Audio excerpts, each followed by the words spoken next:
داعش سەرنەکەوت و تورکیا خۆی فەرمانی سەر ئێزیدیەکان پێک دەهێنێت.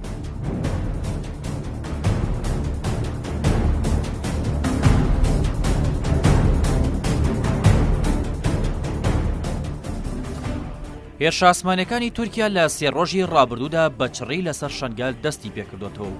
لە ڕۆژانی 16 و 17 ئابی 2021 چوار جار بۆردومانی سەنتەری شارۆچکەی شەنگال و نەخۆشخانەی گوندی سکێنی شەنگال کرا.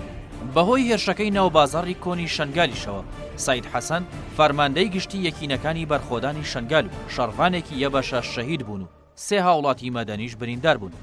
هاوکات لە هێرشی دوێنێشدا بۆ سەر نەخۆشخانەی گوندی سکێن 8 کەس شەهید بوون و 4 کەسی دیکەش بریندار بوون.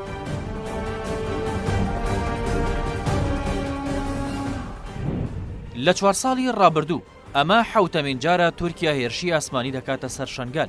لەو هێرشانشدا دەیان شەڕڤانی یەبەشە و خەڵکی مەدەنی شەنگال شەهید بوون. یەکەم هێرشی ئاسمانی تورکیا بۆ سەر شەنگال لە مانگی نیسانی 2017 کرایە سەر چیای شەنگال و لە ئەنجامدا شەڕڤانێکی یەبەشە شەهید بوو. هاوکات لە 15 ئابی 2018 جارێکی دیکە فڕۆکە جەنگیەکانی تورکیا شەنگالیان بۆردومان کردو. لە ئەنجامدا زەکی شەنگالی ئەندامی کوردناسیۆنی کۆمەڵگەی ئێزیدی شەهید بوو. ساڵی 2019 لە هێرشێکی دیکەی ئاسمانیدا لە گوندی دووگرەی سەر بە سنوونێ زەردە شەنگالی فەرماندەی گشتی یەبەشە و سێ شەڕڤان شەهید بوون. لە نیسانی 2019ەوە هەتا ئێستا دەوڵەتی تورک 4 جار شەنگال و دەوروبەریان بۆردومان کردو. بەو هۆیەوە سێ هاوڵاتی مەدەنی شەهید بوون و 7 شەڕڤانی یەبەشە بریندار بوون.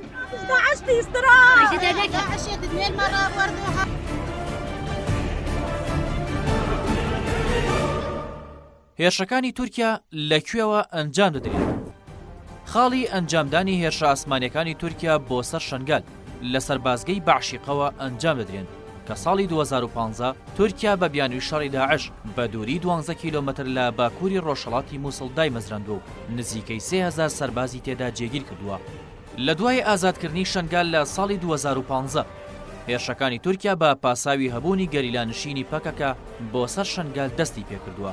مانگی شوباتی ساڵی 2017 مەسعود بارزانی سەردانی ئەنقەرەی کردو لەگەڵ ئەردۆغان کۆبووەوە. پاش کەمتر لە 20 ڕۆژ لەو سەردانە چەکدارانی ڕۆژی سەر بە پەدەکە هێرشیان کردە سەر ناوچەی خانەسۆری شەنگال و بەو هۆیەوە 8 شەڕڤان و ئاسایش و ڕۆژنامەنووس و هاوڵاتی شەهید بوون. پیلانی تورکیا بۆ شەنگال. هەرچەندە ساڵی 2018 پارتی کرێکارانی کوردستان بە فەرمی کشانەوەی هێزەکانی لە شەنگال ڕاگەیان، بەڵام تورکیا بە پاساوی پاکەکە هەوڵ دەدات هەژمونی خۆی بگەینێتە شەنگال. لەو پێناوەشدا چەندین ڕێگەی تاقی کردوتەوە. مانگی حوزەیرانی 2020 تیمێکی میتی تورک سەردانی بەغدادیان کردو لەگەڵ مستەفا کازمی سەرۆکوەزیرانی عێراق کۆبوونەوە. پاش 4 مانگیش لەو سەردانە هەولێر و بەغداد ڕێکەوتنی شەنگالیان واژۆ کرد کە بە پێ ڕێکەوتنەکە دەبێت هێزە خۆجیەکانی شەنگال لەو شارە بکرێنە دەرەوە و پەدەکە بارەگاکانی بگەڕێنێتەوە بۆ شەنگال و هێزی عێراقیش لە شەنگال جێگیر بکرێت.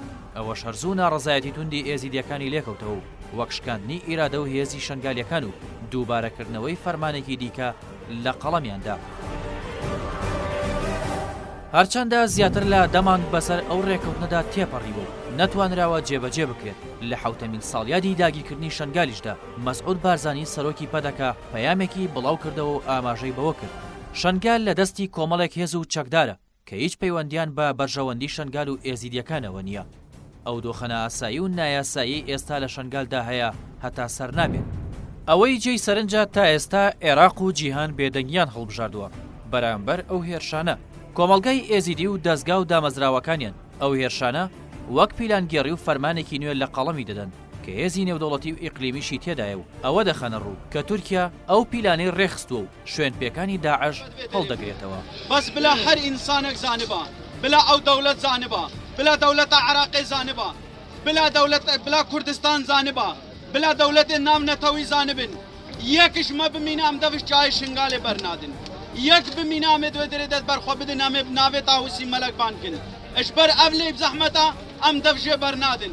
بلام بریندارە بدن، بلام شەهیدا بدنجی بەس ئەم دەفش شەرەف و ناموسا خۆ کرامەتە خۆ بەرنادن.